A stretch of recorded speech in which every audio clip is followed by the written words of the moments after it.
मैं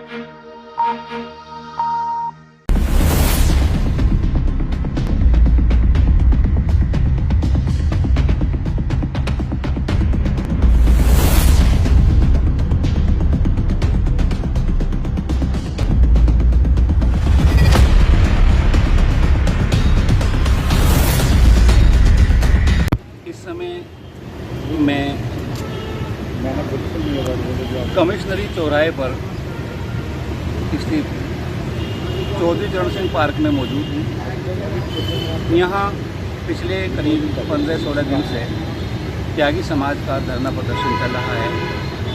इस धरना प्रदर्शन के पीछे के कारण क्या हैं और त्यागी समाज जो भारतीय जनता पार्टी का परंपरागत वोटर माना जाता रहा है, वो आखिर सत्ता से नाराज़ क्यों है और अपनी नाराज़गी बार बार क्यों जता रहा है, इस सिलसिले में आइए बात करते हैं इस धरने के संचालनकर्ता मांगेराम त्यागी जी से। मांगेराम जी, ये धरना प्रदर्शन यहाँ जो चल रहा है, इसके पीछे के मुख्य कारण क्या है और आपका उद्देश्य क्या है? कहीं कोई राजनीतिक कारण तो इसके पीछे नहीं है, इस पर थोड़ा प्रकाश आप डालिए। और राजनीतिक मामला हमारा नहीं, हम लोग इन लोगों को 100% वोट दे रखी है। ये जो धरना चलाने वाली है, सरकार ही चला रही है इसको। और इसमें देखो, जो त्यागी भूमिहार ब्राह्मण समाज है, ना तो हम इन लोगों से आरक्षण मांग रहे, ना कोई ठेके मांग रहे, ना लाइसेंस मांग रहे, ना कोई कोटा मांग रहे। भाई कोटे में हम नाच भी दो। हम तो जो हमारा इन्होंने हमारी बहन बेटियों को अपमानित किया है, उनका जो श्रीकांत त्यागी से संबंधित मामला था, गालम गलौज से हो गया वो गैंगस्टर तक, और हमारी बहन बेटी जो पुलिस और अधिकारियों के द्वारा उठाकर 4 दिन अपहरण कर रखी है। 6 बच्चे जो निर्दोष थे वो केवल इसलिए उठाए लिए कि श्रीकांत त्यागी के यहाँ से उसके जो बच्चे हैं वो अकेले थे, उनको खाना देने से ले गए थे। छोटे छोटे बच्चे थे, 6-8 साल के, केवल उनका इतना दोष था। उस प्रकरण में त्यागी ब्राह्मण भूमिहार समाज न्याय मांग रहा है सरकार से। और न्याय अभी ये को ढींगा मस्ती दिखा रहे, अभी ये अपने आप को सही दिखा रहे, हमारे समाज को गलत दिखा रहे।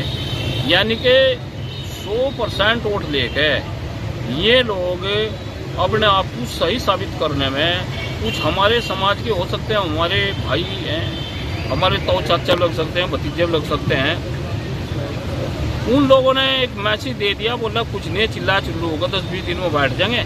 और ये वोट जो है त्यागी समाज इस तरह पहले देता आया वो देगा।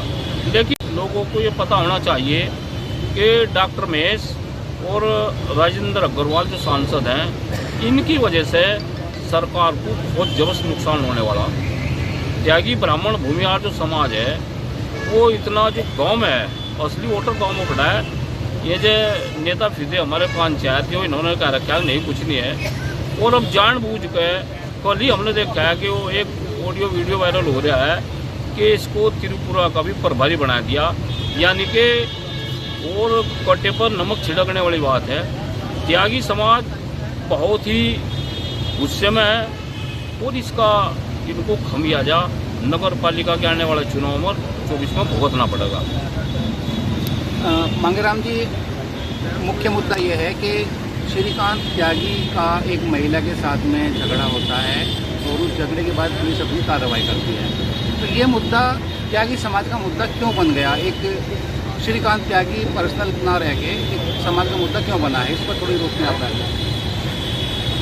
ये भाई देखो, जैसी बहन बेटी, जिस तरह राजेंद्र अग्रवाल ने फ़ोन कर दिया कि भाई एक वैसे समाज की लड़की है, उसका श्रीकांत से झगड़ा हो गया, तो ये भी तो हमारे समाज की लड़कियां हैं, ये भी तो हमारी बहन बेटियां हैं। जब हम 100% वोट त्यागी समाज किस लिए वोट दे रहा है, मैं आपको उसको भी ले जा रहा है विषय पे। ये राष्ट्रवाद की बात करते हैं कि हमारे राष्ट्र को कहीं खतरा ना हो जाए, और भारतीय जनता पार्टी की जो सरकार है वो राष्ट्रवाद की बात करती है, इसलिए इन्होंने भाजपा को वोट दिया है। जब हम राष्ट्रवाद के मुद्दे पर 100% वोट दे सकते हैं तो वो भी हमारी बहन बेटियां हैं। भाई शुरू तो राजेंद्र अग्रवाल ने किया था, अपने सजातीय लड़की जिसने वो वहाँ से बवाल काटा है, पेटे उखाड़े हैं और बहुत बुरा, अगर उसकी सारी CCTV फुटेज निकल जाए और हाई लेवल जांच होता सब पता लग जाएगा। जब राजेंद्र सांसद है, इसको यहाँ 2-2.5 लाख वोट त्यागियों ने दे रखा, 2.5-3 लाख वोट जो है ना उसको दे रखा है डॉक्टर महेश को। डॉक्टर महेश को ये करना चाहिए था कि श्रीकांत को भी टाइट करता, चाहे उसकी पिटाई भी कर देते, 1-2 मार देते, वो भी उसका बच्चा है, और उस औरत को भी समझाते चलो भाई जो गलती है कि मैं उसका मुखिया हूँ, तो वही मामला जाता। भाई ये मामला तो इन्होंने शुरू कराया, त्यागियों ने नहीं कराया, ना ब्राह्मणों ने कराया, ना भूमिहार ने कराया, ये तो इन्होंने कराया। जब उस महिला के ऊपर ये प्रमुख सचिव से बात करे, महोदय सांसद महोदय, कमिश्नर को उल्टा सुल्टा कह रहे, गाड़म गलोच कर रहे, धमका रहे, तो भाई मेरी भी तो होंगी ऐसी महिला हमारी है, हम महिला को कैसे छोड़ देंगे, उन्हें लावारिस के छोड़ देंगे। हमने भी उन महिलाओं के ऊपर, और वो 6 निर्दोष बच्चे हैं उनके ऊपर, हम किसी भी मोड़ पर जाना पड़े, हम उनको न्याय दिला कर रहेंगे। मंगेराम जी, कोई भी सत्तारूढ़ पार्टी हो, विपक्ष की पार्टी हो, कोई भी राजनीतिक दल किसी एक इतने बड़े समाज को नाराज़ नहीं करना चाहता है, तो आपको ऐसा क्यों लगता है कि एक पार्टी विशेष जिसका आप नाम ले रहे हैं, उनके सांसदों का आप नाम ले रहे हैं, वो इतने बड़े समाज को, जो उनका वोटर रहा है, उसको नाराज़ क्यों करना चाहेंगे? दरअसल एक हो रहा है, जिस तरह घर के मुखिया हो ना, उसके 2-3 भाई हों और उनकी शायद इलाज करने में लगा रहा है, वो घर कब टूटता है। एक सीमा होती है हर चीज़ की। जब उनके भाई ये सोचते हैं, लड़का सोचता है कि पानी से तो कौन कहता भाई हम अलग कर दें, और फिर में मानते ही नहीं। जो रात दिन छोड़ में जंगल का काम करते हैं, जिस दिन उन्होंने कहता ना कि हमें घर अलग कर दे, हम इकट्ठे रहने की नहीं, परिस्थिति ऐसी हो जहाँ, तो यही परिस्थिति है इनके दिमाग में है कि त्यागी जो गांव है, त्यागी बहुल्य गांव है जितने भी, उन गांव में ये भाजपा वाले वोट मांगने नहीं जाते। इनके दिमाग में कहीं अभी यह गलत फहमी है, ये तुम्हारे गुलाम है, अभी तुम्हें वोट देंगे। लेकिन हम इनको ये बता रहे कि ये अभी फिलहाल तरह तरह के हथकंडे बना रहे, किसी को कुछ बता रहे, किसी को कुछ बता रहे, किसी को बता रहे यूनियन का, मेरे पर टैग लगाऊँ यूनियन का। इनको ये पता नहीं है मैं यूनियन को कुछ नहीं समझता। मैं पहले अपने संगठन का हूँ, अपने परिवार का, अपने समाज का हूँ। मैं पहले अपनी बहन बेटियों का हूँ, और उनके मान सम्मान में कहीं होगी तो हम पीछे नहीं हटेंगे, और इनका आने वाले समय में बहुत भयंकर नुकसान होने जा रहा है। इसी सिलसिले में हमारे साथ हैं त्यागी ब्राह्मण समाज के राष्ट्रीय अध्यक्ष अविनाश त्यागी जी, जो मुजफ्फरनगर से धरना स्थल पर अपना समर्थन देने के लिए आए हैं। आइए उनके विचार भी जानने का प्रयास करते हैं। अविनाश जी, आप यहाँ धरना स्थल पर आए हैं, आपका उद्देश्य क्या है? इस समर्थन के पीछे केवल त्यागी समाज का ही एक उद्देश्य है, या कहीं इसका आपने कोई जैसे वो करते हैं वस्तु स्थिति को देखने का प्रयास करते हैं, या केवल समाज के तौर पर आप आए हैं? नहीं, समाज के तौर पर भी हम आए हैं, क्योंकि जब आप किसी समाज के जिम्मेदार होंगे और समाज के ऊपर कोई प्रताड़ित या प्रताड़ना का कोई आरोप होगा, तो समाज के मुद्दों को पूछना पड़ेगा। आपने क्या महसूस किया है यहाँ आकर, या इससे पहले की जो आपके पास रिपोर्ट पहुँची है समाज के तौर से, आपने क्या महसूस किया है? महसूस का ये अपमान तो सभी को दिखाई दे रहा, हमारे अलावा समाज के और अन्य लोगों, जो अन्य समाज है उन्हें भी दिखाई दे रहा, उनके भी समर्थन हम इसीलिए हमें प्राप्त हो रहे हैं कि इसमें वाकई उनके साथ बहुत अन्याय हुआ है, उत्पीड़न हुआ है उसका। श्रीकांत का जो मामला था वो श्रीकांत तक सीमित रहता तो कोई बात नहीं थी, वो श्रीकांत के परिवार, उसके मिलने वाले, उसके यार दोस्त और रिश्तेदारों तक पहुँच गया, और उनका भी बहुत अत्यधिक उत्पीड़न और अपमान किया गया। इसलिए सभी के लिए वो ये सब लोगों ने हमें समर्थन दिया कि हाँ वाकई में गलत हुआ है। अब आप क्या रणनीति इसमें अपनाने वाले हैं? नहीं, अब तक की रणनीति में तो हमने इन्हें सांकेतिक रूप से समझाया, जैसे हमने यहाँ धरना दे रखा, उसके अलावा हमने प्रदेश के सभी डीएम कार्यालयों पे अभी 6 तारीख में धरना दिया था और ज्ञापन सौंपा था। उसके अलावा फिर कल हमने टोल फ्री कराने का जो रखा था वो पूरा किया। अब आगे की रणनीति आज बनाएंगे, हमारी जो संघर्ष समिति बनी हुई है वो आगे की रणनीति अब बनाएंगे। अब हमने कल ही कह दिया था प्रशासन को भी कि आपको आज आखिरी ज्ञापन दे रहे, अब हम ज्ञापन नहीं देने के, अब हम अपनी कार्रवाई करेंगे, और वो आक्रोशित रूप से जो भी होगा उसके जिम्मेदार अब आप होंगे। धरना स्थल पर जो संचालक की भूमिका निभा रहे हैं उनमें से एक नाम कुलदीप त्यागी जी का भी है। आइए उनके विचार भी जानते हैं कि वो जो 2 सप्ताह से अधिक यहाँ रह रहे हैं, देख रहे हैं, लोगों की भावनाएं किस तरह से उनके समर्थन में आ रही है या कुछ विरोध का भी सामना करना पड़ रहा है। कुलदीप जी, आप धरना स्थल पर पिछले करीब 15-16 दिन से डटे हुए हैं, अब तक आपने क्या महसूस किया है? आपको समर्थन, विरोध क्या?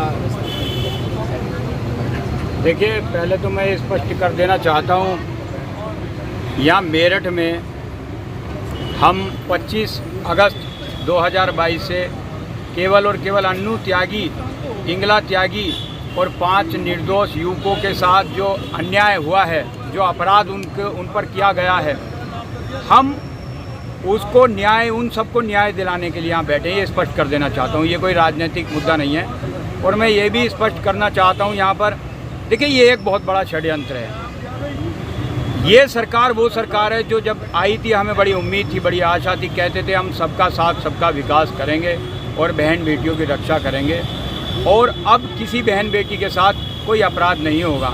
आप देखिए, अन्नू त्यागी को कुछ पुलिसकर्मी ऐसे उठा के ले गए जैसे अपहरण किया जाता है।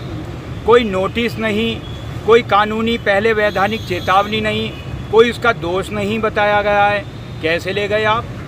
इंगला त्यागी को आप देखिए, उसके परिवार के, उसके घर में जाते हैं कुछ पुलिस अधिकारी, फोर्स जाती है सिविल ड्रेस में, उसे उठाती है, पुरुषों के साथ रखती है, और आप देखिए 8 जनपदों और 3 स्टेटों में उसे होटलों में, फार्म हाउस में रखा जाता, घुमाया जाता है, और पुलिस अधिकारी वही जिनके कंधों पे जिम्मेदारी होती है कि आप न्याय, आप सुरक्षा देंगे बहन बेटियों को, वो उसे यहाँ तक धमकी देते हैं कि हम तुम्हारी अश्लील वीडियो बनाएंगे और अश्लील गाली गलौज करते हैं।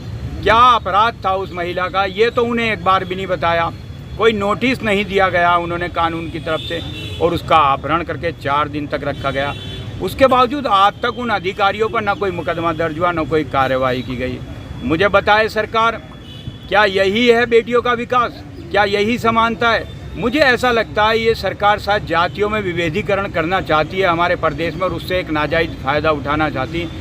ये सरकार ये तो नहीं सोचती कि तुम सरकार में आ गई, ये सरकार ये सोच रही अब तो हम सरकार में, हम परमानेंट सरकार में कैसे आएँ, उसके लिए किसी भी हद तक ये लाठी तंत्र चलाना चाहते हैं और तानाशाही चलाना चाहते हैं, और यहाँ तक कि किसी समाज को भी टारगेट करने से पीछे नहीं हट रहे। ये सिर्फ निजी स्वार्थ हैं। देखिए, किसी सरकार जो होती है वो सबकी होती है, उसे जातियों के आधार पर काम नहीं करना चाहिए। पूरा आज ब्राह्मण समाज अपमानित किया जा रहा है, पूरे ब्राह्मण समाज के खिलाफ आप देखिए धमकी दे रहे हैं, मुकदमे तब करेंगे वो। ये सब जो हो रहा है ये सब गलत हो रहा है। इसीलिए हम केवल न्याय और अन्याय के बीच में जो फ़र्क है उसे बताना चाहते हैं सरकार को, कि सरकार के लिए सब बराबर होने चाहिए। ऐसा है नहीं, एक महिला आप कह रहे हैं कि भाई श्रीकांत ने झगड़ा किया, नहीं, महिला को जानबूझ के षड्यंत्र के तहत श्रीकांत से झगड़ा कराया गया है। श्रीकांत ने गाली दी, उसे सज़ा मिली, बिल्कुल ठीक। लेकिन अन्नू त्यागी और इंगला त्यागी को जो गाली गलौज की गई, अश्लील बातें की, अश्लील धमकी दी गई, उनके खिलाफ क्यों नहीं कार्रवाई हुई अब तक? उनको क्यों नहीं न्याय मिला? जवाब दे सरकार। यही हम सरकार से जवाब लेने के लिए यहाँ बैठे हैं। अभी तक तो सरकार ने हमें कोई जवाब दिया नहीं है। और देखिए, जब बहन बेटियों का मामला आता है, ये भारतीय संस्कृति, हमारा जीना बेकार है अगर हमारी बहन बेटियों के साथ अत्याचार हो, अनाचार हो और हम कदम ना उठा पाएँ। हम कफन बांध के बैठे हैं और हम जब तक बैठे रहेंगे जब तक के इन्हें न्याय नहीं मिलता। उन दोषी पुलिसकर्मियों, पुलिस अधिकारियों और जो भी शासन में भी कोई है, अगर उसके फ़ोन पर अगर ये सब हुआ है, उससे भी इसी टारगेट पर रखे जाना चाहिए। न्याय सबके लिए बराबर होना चाहिए। इसी के लिए हम लोग आंदोलन करते रहेंगे जब तक हमें न्याय नहीं मिलेगा। धरना स्थल पर हमारे साथ त्यागी समाज के एक युवा चेहरा अमित त्यागी जो सहारनपुर से आए हैं, उनके विचार भी हम जानते हैं कि युवक इस पूरे प्रकरण को लेकर क्या सोच रहा है। अमित जी, आप सहारनपुर से आए हैं इस धरने को समर्थन देने के लिए या देखने के लिए, थोड़ा इसमें आप प्रकाश डालिए। देखिए, जब से ये आंदोलन चला है 25 तारीख से हम लोग यहाँ पर हैं, और जो हमारी मांगे हैं बहुत क्लियर मांगे हैं। इसमें जो भी मांगे हैं बिल्कुल जायज़ हैं। सबसे पहले बात तो ये है कि हम किस लिए यहाँ बैठे हैं। हम बैठे हैं यहाँ पे अपने बहन बेटी के साथ में जो अन्याय हुआ है, अन्नू त्यागी और इंगला त्यागी के साथ जो नाइंसाफ़ी हुई है, पुलिस प्रशासन के द्वारा नाइंसाफ़ी हुई है, तो हर कोई, अगर किसी की बहन बेटी के साथ में इस तरीके से अत्याचार होगा तो हर कोई उसके बारे में आवाज़ उठाएगा। इसीलिए हम यहाँ पे बैठे हैं कि भाई कम से कम जो पुलिस अधिकारी थे जिन्होंने इंगला त्यागी के साथ में गलत व्यवहार किया, उनके साथ में उनको मेंटली टॉर्चर किया, उनके जो छोटे छोटे बच्चे थे उनको भी परेशान किया गया। श्रीकांत ने गाली दी थी, ठीक है, उसके लिए जो उसको सज़ा बैठती थी वो दी जानी चाहिए थी, हम ये नहीं कह रहे हैं, लेकिन उनके छोटे बच्चे थे जिनको पता भी नहीं है, जो स्कूल में जाते हैं, उनका क्या दोष था? अन्नू त्यागी का क्या दोष था? इंगला त्यागी का क्या दोष था? उनको क्यों मेंटली परेशान किया गया है? और यहाँ तक कि पुलिस प्रशासन के द्वारा इंगला त्यागी को इस तरीके की बातें की कि आपकी अश्लील वीडियो हम बना देंगे। इसलिए हम यहाँ पे बैठे कि हमारा त्यागी समाज, ब्राह्मण समाज, भूमिहार समाज ये बिल्कुल बर्दाश्त नहीं करेगा कि हमारी बहन बेटी के साथ में इस तरीके से बर्ताव किया जाए। इस धरना प्रदर्शन के दौरान एक बात यह तो बिल्कुल साफ निकल कर सामने आ रही है कि त्यागी समाज के इन नाराज़ लोगों की संख्या कितनी है, इस पर बहस हो सकती है, चर्चा हो सकती है, लेकिन इस संख्या ने एक संदेश जरूर दिया है कि वो समाज जो पूरी तरह से किसी राजनीतिक दल के साथ कंधे से कंधा मिलाकर चलता रहा है, आज उसके मन में कुछ सवाल उठे हैं और ये समाज अपने उन सवालों का जवाब सत्ता से चाहता है। कैमरामैन किशन सूदन के साथ शाहिद मिर्ज़ा, जनवाणी न्यूज़।